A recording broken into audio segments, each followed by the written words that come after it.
دربار سلیمان علیہ السلام لگا ہوا ہے۔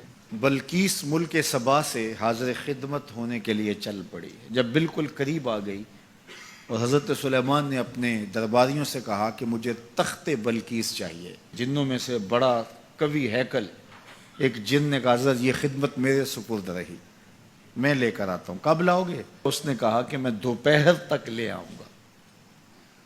وہ کوئی 7 والی گلی میں نہیں پڑا ہوا تھا، وہ 1 مہینہ جاتے ہوئے لگتا تھا، 1 مہینہ آتے ہوئے لگتا تھا۔ کوئی چھوٹی سی ڈبیا ہو جیب میں ڈال کے لے آنا ہو تو پھر بھی 2 ماہ چاہیے، لیکن وہ تخت 60 ہاتھ چوڑا تھا، 80 ہاتھ لمبا تھا۔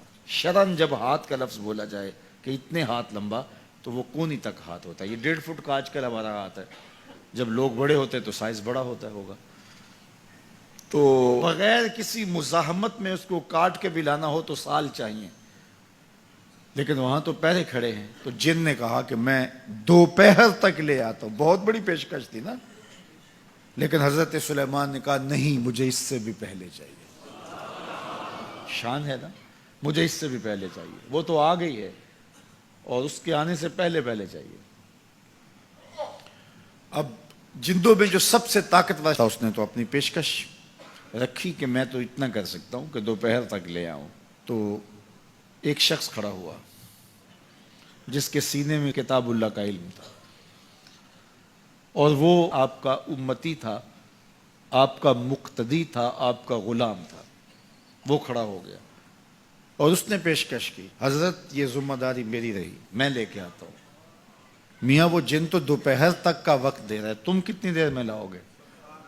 آصف بن برخیہ جواب دیتا ہے، انا آتی کا بہی قبل ان یرتد الیک طرفک۔ آپ آنکھ بعد میں جھپکیں گے، تخت پہلے پڑا ہوگا۔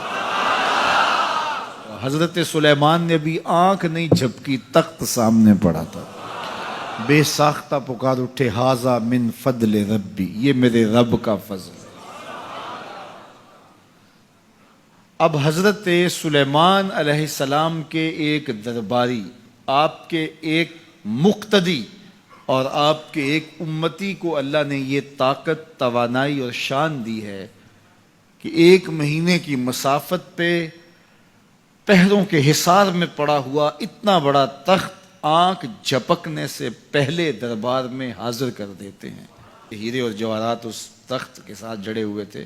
لوگ تو وجود کے تحلیل ہونے کی بات کرتے ہیں، قرآن میں نظیر موجود ہے کہ اس کا ایک موتی بھی نہیں ٹوٹا۔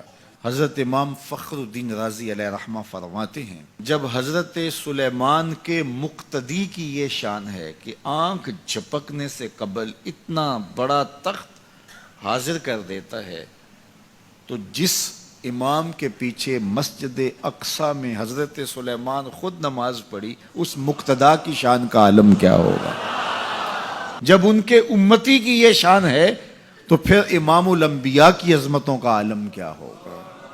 تو آنے واحد کے اندر تخت بلقیس کا حاضر کر دینا یہ نظیر ہے اس بات کی کہ ایک جگہ سے دوسری جگہ مختصر وقت کے اندر منتقل ہونا یہ کوئی مسئلہ نہیں ہے۔